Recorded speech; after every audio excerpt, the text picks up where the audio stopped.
ओम शांति।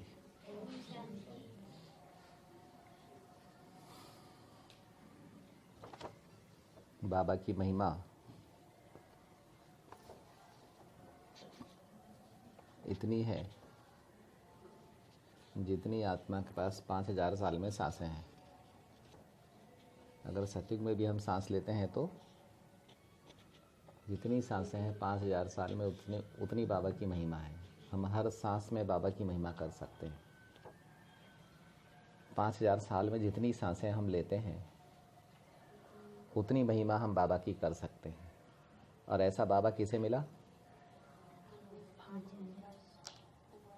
और उसकी महिमा में और जिसको मिला है उसकी महिमा में कितना अंतर है?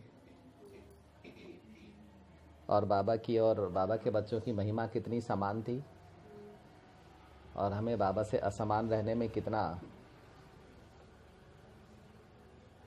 सरल होता है और बाबा के समान बनने में कितना कठिनाई महसूस होती है। हम कौन से संस्कार के अनुसार रह रहे हैं?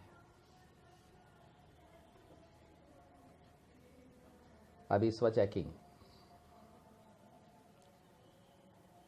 ठीक है, एक है आत्मा की बिंदु रूप अवस्था, निराकारी अवस्था। अभी उसकी चेकिंग करेंगे। ठीक है, बिंदु रूप में क्या है? तो सबसे पहले तो बिंदु रूप में मैं ही हूं और बिंदु रूप में मेरा बाबा है। अब मैं कहाँ और मेरा बाबा कहाँ?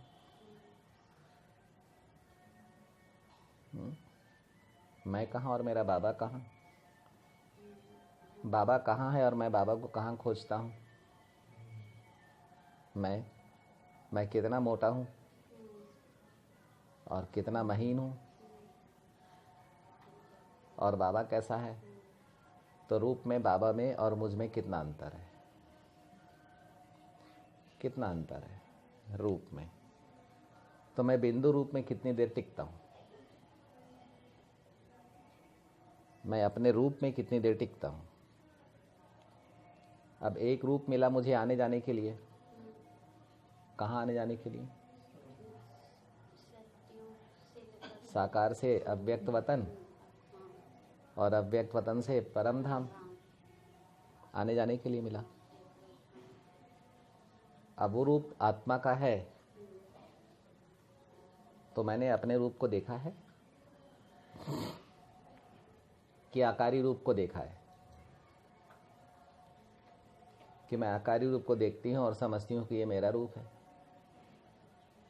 तो मैंने अपने बिंदु रूप से निकलते हुए अपने रूप को देखा है। मैंने अपने रूप को पहचाना है। मैं ज्योति बिंदु ने अपने रूप को पहचाना है। जो रूप इस मस्तक में बैठी हुई जो बिंदु है उससे निकला है, उस रूप को मैंने अनुभव किया है कि आकारी रूप को अनुभव किया है जो अव्यक्त वतन में? तब तो अपने बारे में पता चलेगा। बिंदु रूप से जो रूप निकलता है, शिव बाबा ने तो अपने ब्रह्मा रूप को अनुभव किया। उन्होंने रचा और उसको अनुभव किया। और हमने अपने अव्यक्त रूप को अनुभव किया है। कैसा लगता है जब आत्मा अपने अव्यक्त रूप को, एक है अव्यक्त रूप को अनुभव करना, ब्रह्मा विष्णु शंकर को अनुभव करना, एक है बिंदु अपने अव्यक्त रूप को अनुभव करें या अपने ब्रह्मा स्वरूप को अनुभव करें, अपने संपूर्ण स्वरूप को अनुभव करें। तो वो कब होगा? जब आत्मा अपने अव्यक्त रूप, सूक्ष्म रूप को, अपने पारदर्शी रूप को अनुभव करेगी। तो कभी ऐसा किया है? ऐसा लगता है कि करना चाहिए? तब तो अपना विकास होगा। केवल ज्ञान रत्न दान करने का तो बात नहीं है ना। वो तो सबसे अच्छा काम है ही, वो तो करना ही है। व्यर्थ की फालतू बात करने से ज़्यादा अच्छा है कि हम आपस में ज्ञान रत्नों का मनन चिंतन करें बैठकर। वो एक अलग बात है। लेकिन मैं कौन और मेरा क्या? मैं हूं तो मैं कैसी हूं, ठीक है ना। अब आत्मा कैसी है, ज्योति बिंदु कैसा है, अब ये मालूम होना चाहिए मुझे। तो ज्योति बिंदु को आप कैसा भी देख सकते हो, भाई अपनी पसंद है, मुझे देखना चाहिए तो मैं थोड़ा सा बड़ा ज्योति बिंदु देख रहा हूं, दिखना चाहिए मुझे, देखने का संस्कार है। अब मुझे बिंदु की महीनता में जाना है, तो जो बड़ा देख रहा हूं उसको छोटा करना पड़ेगा। बुद्धि में ये कला है, मन में नहीं, बुद्धि में ये कला है, बड़े को छोटा करना और छोटे को महीन करना और महीन को ज्योतिर्मय करना। अच्छा, स्थूल को सूक्ष्म करना और सूक्ष्म को महीन करना। तो लेकिन अब स्थूल सूक्ष्म कैसे हो, तो जब स्थूल को सूक्ष्म करने जाएंगे तो इस देह की पारदर्शी रूप भी मिल जाएगा, ये साकार देह की। लेकिन समय देना पड़ेगा और दिल से देना पड़ेगा, इतना मंथन चाहिए। अगर हम केवल मोटा मोटा जीवन, बाबा ने बोला था ना कि कर्म में योग को भूल जाते हैं और कर्म में बिजी हो जाते हैं। तो कर्म करने में तो बड़ा मजा आता है, लेकिन योग करने में मजा नहीं आता। आज सवेरे से अनुभव हो रहा था कि मूर्ति में आत्मा कितना सुखदाई है और बिना आत्मा की मूर्ति कितना दुखदाई है। तो ये मूर्ति काय से बनी हुई है? अब इसी मूर्ति को अव्यक्त बना लो तो, इसी मूर्ति को अव्यक्त बना लो तो कैसा लगेगा? चलो हम ही बना देते हैं, हम ही देखते हैं आपकी अव्यक्त मूर्ति। आप अपनी साकार मूर्ति देखो, हम आपकी अव्यक्त मूर्ति देखेंगे। ये भी सेवा है, बहुत बड़ी, बहुत बड़ी सेवा है। जब हम अपने घर में रहते हैं तो हम अपने अव्यक्त स्वरूप के अनुसार रहते हैं या व्यक्त स्वरूप के अनुसार रहते हैं? हम अव्यक्त रूप से रिश्ता निभाते हैं या व्यक्त से रिश्ता निभाते हैं? जब हम अपने घर में देखते हैं तो क्या देखते हैं? अपने घर में कोई दूसरा आए, वो सहज रह पाएगा? ऐसा वायुमंडल है घर में? जैसे यहाँ बाबा के घर में हम लोग सब सहज रहते हैं, वैसा अगर हमारे घर में कोई जाएगा तो सहज रह पाएगा? तो हम अपने घर में कैसा रहते हैं?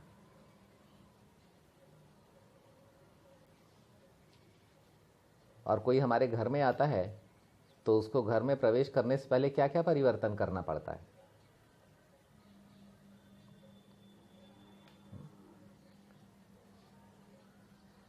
कोई सरलता से, सहजता से आकर हमारे घर में बैठ सकता है कि अब अगर हमारे घर में बैठना है तो आपको हमारे अनुसार परिवर्तन करना पड़ेगा, तब घर में प्रवेशता मिलेगी, नहीं तो नहीं मिलेगी। अब दो फरिश्ते आपस में कैसे मिलते जुलते होंगे? चलो फरिश्तों को छोड़ो, दो बाबा के बच्चे जब बाबा के घर में आते हैं तो कैसा मिलन होता है?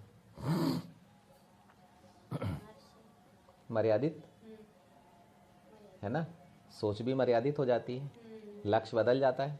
हम अपने घर में किस लक्ष्य से रहते हैं? हाँ, हम अपने घर में किस लक्ष्य से रहते हैं? अपने घर में किस लक्ष्य से रहते हैं? और जब यहाँ पर आते हैं तो हमारा लक्ष्य बदल जाता है।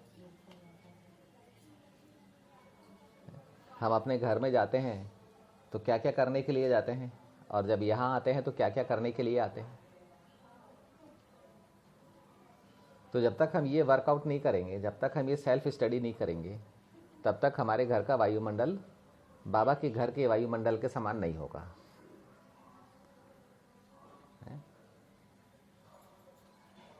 तो बाबा समझा रहे थे कि आत्मा तो बिंदु है। अब बिंदु का स्वभाव क्या है? बिंदु का व्यक्तित्व क्या है और बिंदु का अस्तित्व क्या है, कितना है? ठीक है, पर्सनालिटी और एग्जिस्टेंस। और बिंदु का स्वभाव क्या है? अब बिंदु का स्वभाव मैंने खुद का स्वभाव, तो मुझे अपना स्वभाव मालूम है कि मुझे देह के स्वभाव में रहना आता है, या मुझे देवताओं के स्वभाव में रहना आता है, या मुझे क्षत्रियों के स्वभाव में रहना आता है, या मुझे वैश्यों के स्वभाव में रहना आता है, या मुझे शूद्रों के स्वभाव में रहना आता है। ये सारे स्वभाव देह से पैदा हो रहे हैं, लेकिन आत्मा से जो स्वभाव पैदा हो रहा है वो मालूम है मुझे। बिंदु से जो स्वभाव पैदा हो रहा है वो मालूम है मुझे। तो सबसे पहले बिंदु बेहद का है। भाई मैं ज्योति बिंदु हूं ना। कौन हो आप? ज्योति बिंदु हो ना? कि मूर्ति हो, कि देवता हो, कि शूद्र हो? संगम पर मुझे किस रूप को पढ़ने का मौका मिला है? जो रूप कभी भी मुझे दिखना नहीं है, जो रूप मुझे कभी भी दिखना नहीं है, कभी भी नहीं दिखना है। कहानियां सुनता रहूंगा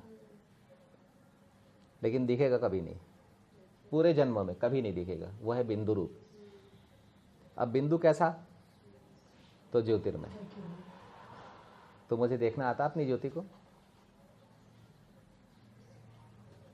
अब मैंने खुद की ज्योति का आनंद लिया है कि सूर्य सितारों की ज्योति का आनंद लिया है, बिजली की ज्योति का आनंद लिया है, अपनी खुद की ज्योति का आनंद लिया है?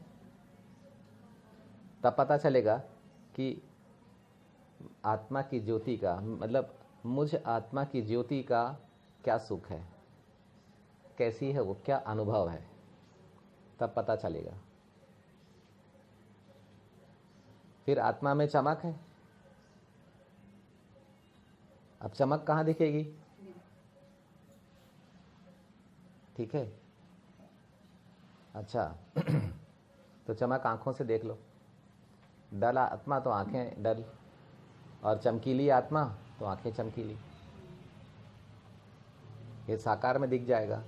अभी आत्मा का और स्वभाव क्या है? आत्मा अविनाशी है। तो अविनाशी होने के कारण आत्मा में क्या क्या स्वभाव जागेगा? अविनाशी होने के कारण आत्मा में क्या क्या स्वभाव जागेगा? डरेगी नहीं, आशंकित नहीं होगी, चिंतित नहीं होगी, सहमेगी नहीं।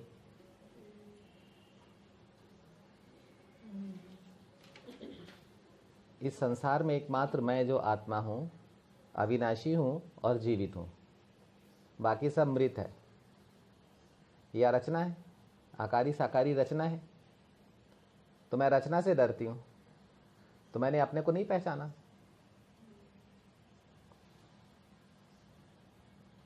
मैं कहीं खाली पड़ी बिल्डिंग में जाऊंगी तो डर जाऊंगी, मैं अपने घर के अंधेरे कमरे में जाऊंगी तो डर जाऊंगी। तो इसका मतलब क्या है कि मैं अपने आत्म स्वरूप में, आत्मिक स्वभाव में मैं स्थित नहीं हूं। मैं अंदर से देह में मैं खाली हूं। मैंने अपनी देह को भरपूर नहीं किया है, इसलिए मुझे डर लग रहा है। अच्छा, एक बहुत सुंदर बात, आत्मा जो अपने शरीर में भरती है लाइट और माइट, ये हमें ध्यान रखना है कि देह के द्वारा कंज्यूम भी करती है। तो जितना कंजम्पशन उतना क्रिएशन भी होना चाहिए। आत्मा से उत्पत्ति भी हो लाइट और माइट की, या तो बाबा से ले या खुद उत्पन्न करे बाबा की याद से। कर्म अकर्म विकर्म में आत्मा अपनी लाइट को कंज्यूम करती है। यानी ड्रामा प्ले करने में, पार्ट प्ले करने में आत्मा अपने शरीर के अंदर में जो लाइट और माइट है उसको कंज्यूम करती है। जी हाँ, देह से यूज करती है तो खाली होती है। तो फिर से नया बनाना जरूरी है। अब नया बनाने के लिए बाबा की याद में बैठना जरूरी है। अगर वो नहीं किया, ठीक है, बहुत बहुत चिंतन किया जा सकता है बिंदु रूप पर। बिंदु रूप बीज की भी शक्ति है। संपूर्ण कल्प वृक्ष बिंदु का है, तो कैसा स्वभाव होना चाहिए उसका? अब उसका स्वभाव एक जिम्मेदार होना चाहिए कि संपूर्ण कल्प वृक्ष की जिम्मेदारी, क्योंकि मेरा कल्प वृक्ष है, मैं मास्टर वृक्षपति हूं, तो कल्प वृक्ष को संभाले कौन? कल्प वृक्ष को संभाले कौन? तो जिसका वृक्ष है वही तो संभालेगा, कोई दूसरा संभालेगा क्या? अब संभालने के लिए क्या होना चाहिए? तो जिम्मेवारी का ताज होना चाहिए। अब जो मिले सबको संभालना है मुझे, क्योंकि मेरी वृक्ष से निकले हुए हैं सब। ब्रह्मा बाबा का वृक्ष, सो मुझ ब्राह्मण का वृक्ष। तो जो मिले, भाई सबकी सेवा करना माने माता पिता के वृक्ष से निकल के आए, हमारे माता पिता की सेवा करना, माता पिता को सुख देना, जो मिले सबकी सेवा करना है, जो मिले सबको देना है। देने की बहुत सारी चीज़ें हमारे पास में हैं। क्या दे सकते हैं? स्नेह भी दे सकते हैं, सहयोग भी दे सकते हैं, समय भी दे सकते हैं, साथ भी दे सकते हैं, और सारथी बन के साथ साथ चला भी सकते हैं। किसी में कोई कमजोरी है, हाथ पैर नाक मुंह कान हृदय कमजोर है, तो अपने साथ साथ चलाओ सहारा देते हुए। पालना भी दे, वही तो सारथी बन के भी चल सकते हैं। सब देने की बातें हैं। क्या क्या दे सकते हैं हम किसी कमज़ोर को शक्ति देकर चला भी सकते हैं। किसी में दुख आया तो उसके दुख को कम भी कर सकते हैं, सुख दे सकते हैं। तो देने के लिए बहुत सारी चीज़ें हैं। तो मंथन अपन जितना चाहे उतना अच्छा मंथन कर सकते हैं। फिर अशरीरी रूप में आ जाओ। अब बिंदु रूप तो यानी समझ जाइए कि जन्म भूमि है, निर्माण भूमि है बिंदु रूप।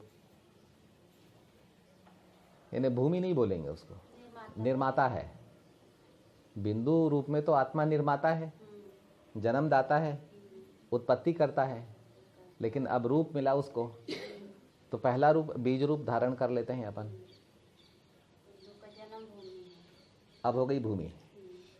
अब बिंदु को भूमि मिल गई। अब उसमें वो जो निर्माण करेगा, जैसे पेड़ से फल टूटता है तो कहाँ गिरता है? धरनी में, है ना। अगर समय पर कोई खा ले, उसको उठाकर यूज़ कर ले, ताज़ा मिल जाएगा, नहीं तो बासा हो जाएगा। ऐसे ही जब आत्मा तो लगातार निर्माण कर रही है ना, जन्म दे रही है, तो कहीं ना कहीं किसी न किसी के पास तो जाएगी। अच्छा, फिर आत्मा क्या जन्म देती है? तो लाइट और माइट, लाइट और माइट को जन्म देती है आत्मा, है समझ को जन्म देती है। तो चिंतन मनन किया तो कुछ जन्म लेगा, तो समझ जन्म लेगी। अब समझ में आया तो अनुभूति जन्म लेगी। अब अनुभूति आई तो जरूर वो कुछ करने, क्योंकि इंद्रियां भी हैं उसके पास, कर्मेंद्रियां भी हैं और ज्ञानेंद्रियां भी हैं। तो ज्ञानेंद्रियों से उसको मज़ा आ जाएगा, आनंद आ जाएगा, उसकी फीलिंग में उसको ताकत मिल जाएगी फीलिंग से, और कर्मेंद्रियों से उसी फीलिंग के अनुसार काम करेगी। लेकिन कर्मेंद्रियों से कर्म करने के लिए, अनुभूति को कर्म में परिवर्तन करने के लिए ज्ञान चाहिए। नहीं तो सोचेगी कुछ और करेगी कुछ, तो अनुभूति कर्म में कैसे परिवर्तन होगी? चाहिए कुछ, सोच रही है कुछ और कर रही है कुछ, तो लक्ष्य तक नहीं पहुंच पाएगी ना।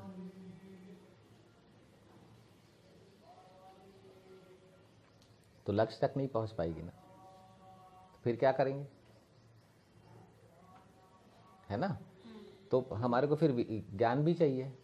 कर्म तक पहुंचने के लिए ज्ञान चाहिए, विधि चाहिए। और विधि ना हो तो फिर हम वो जो चाहते हैं वो नहीं कर पाएंगे। तो यही होता आया है कि विधि नहीं मिलती है। अच्छा, विधि किसके पास है? तो विधि, युक्तियाँ किसके पास है? कौन देता है युक्तियाँ? बाबा बोलते हैं बहुत अनेक युक्तियों से मैं तुम्हें करना सिखाता हूँ, जीना सिखाता हूँ। तो बाबा अब बिंदु का तो एक ही है बाबा। अब अशरीरी में आ जाओ तो देवताएं अपने हो गए पूरे। अशरीरी रूप में आ जाओ, बीज रूप में आ जाओ तो देवताएं अपने हो गए। और आकारी रूप में आ जाओ तो, आकारी रूप में आ जाओ तो अब उसमें से यानी अब समझो अशरीरी रूप से विचार निकलने लग गए। फरिश्ते भी अपने हो गए, देवताएं तो हैं ही अपने। अभी आत्मा फरिश्तों के रूप में भी अपनापन महसूस करने लग गई। और जब आकारी रूप में आ गए तो अब साकार दुनिया हमें अनुभव होने लग गई। आकारी दुनिया, अव्यक्त दुनिया हमें अनुभव होने लग गई। अब हमारे पास में करने की इच्छा पैदा हो गई। कुछ चीज़ दिखी तो ये कर लूँ, वो कर लूँ, उसको देख लूँ, ये देख लूँ, क्योंकि अब आकार आ गया। और उसके बाद में जब साकार आ जाए तो तब कर्म करने की इच्छा पैदा हो जाए, छूने की इच्छा पैदा हो जाए, देखने की इच्छा पैदा हो जाए। ये जो अव्यक्त में कुछ धुंधला दिख रहा है, ये पूरा स्पष्ट दिखना चाहिए। तब आत्मा को साकार दुनिया समझ में आए, अपने और पराये समझ में आए। जब स्पष्ट दिखे तब जब तक स्पष्ट ना दिखे तो समझ में नहीं आएगा कि कौन है सामने में, अपना है कि पराया है, इसका नाम क्या है, धाम क्या है, स्वभाव संस्कार कैसा, नहीं समझ में आएगा। तो अपने सारे रूपों को हमको फील करना है। और अव्यक्त जो अंदर में हमारा एटमॉस्फियर है, अव्यक्त एटमॉस्फियर, अव्यक्त वातावरण, अव्यक्त दुनिया है अंदर में। कहाँ पर? देह और दुनिया संग संग है। तो मुझे अपनी अव्यक्त दुनिया को फील करना है। इसका मतलब है कि मुझे अब इतनी बड़ी दुनिया में अपने पास वापस लौटना है, अपनी दुनिया को फील करना है। अब ये चेक करना है कि अपनी दुनिया में कितने योगी हैं, कितने वियोगी हैं, कितने दुखी हैं, कितने सुखी हैं, कितना बाबा के संग हैं, कितना बाबा से दूर हैं। ये सब हमारे को फील करना है। मुझे आत्मा की पर्सनल दुनिया में ब्रह्मा बाबा और शिव बाबा के साथ की अपनी पर्सनल, इस देह से जिसका कनेक्शन है, इस देह में ज्योति बिंदु है और ज्योति बिंदु कल्प वृक्षधारी है। अब मुझे अपने जन्मों में क्या क्या मिला है, अब स्टडी ऑफ सेल्फ, खुद की स्टडी करना है, अपनी प्रॉपर्टी की स्टडी करना है। बाबा से वर्षा चाहिए, उसका उपयोग कहाँ करेंगे? किसी दूसरे की प्रॉपर्टी में करेंगे कि अपनी प्रॉपर्टी में करेंगे? अच्छा, अपनी प्रॉपर्टी के लिए वर्षा मिलेगा या दूसरे की प्रॉपर्टी के लिए वर्षा मिलेगा? हाँ, अपने में अपन जितनों को संभालें, 9 लाख को संभालें, 108 को संभालें, 16,000 को संभालें, 9 लाख को संभालें, 33 करोड़ को संभालें प्रॉपर्टी। लेकिन उसके पहले हमको हमारे पास हमारी हैसियत क्या है, हमारी प्रॉपर्टी कितनी है, वो तो समझना पड़ेगा ना। 2-4 लोग की प्रॉपर्टी रख के 9 लाख को थोड़ी खिला पिला सकेंगे। तो अब ये सब मानसिकताएं जो हमारी हैं, जो जिनमें प्रभाव है, अभाव है, दबाव है, ये सब हमारी समाप्त होनी चाहिए। उसके लिए मुझे अपने बिंदु रूप को, बीज रूप को और आकारी रूप को समझना बहुत ज़रूरी है। और मुझे शिव बाबा का संग और ब्रह्मा बाबा का संग बहुत ज़रूरी है। जब तक हम ये 2 काम नहीं करेंगे, जब तक शिव बाबा का संग नहीं होगा, हमें पढ़ाएगा कौन? परम शिक्षक कौन है? परम सद्गुरु कौन है? हमें हमारे संस्कारों से छुड़ाएगा कौन? हमें सुधारेगा कौन? हमें संभालेगा कौन? जब तक शिव बाबा, ब्रह्मा बाबा का, बाप दादा का साथ नहीं है, तब तक हमारा हाथ कौन पकड़ेगा? हमारे सिर पर हाथ कौन रखेगा? हमें आशीर्वाद कौन देगा? हमको ठोकर लगेगी तो हमारी मनसा को कौन संभालेगा? कौन संभालेगा हमारी मनसा को? जब तक बाप दादा का साथ नहीं है। तो हमें बाप को भी फील करना है, दादा को भी फील करना, अपने आप को भी फील करना है। हमें बाबा के वर्षे को भी फील करना है, ब्रह्मा बाप के वर्षे को भी फील करना है और अपने वर्षे को भी फील करना है। जितना ये सब हमारे रियलाइजेशन में आते जाएगा, उतना उतना वो अपना होते जाएगा। ठीक है? ओम शांति। ओम शांति।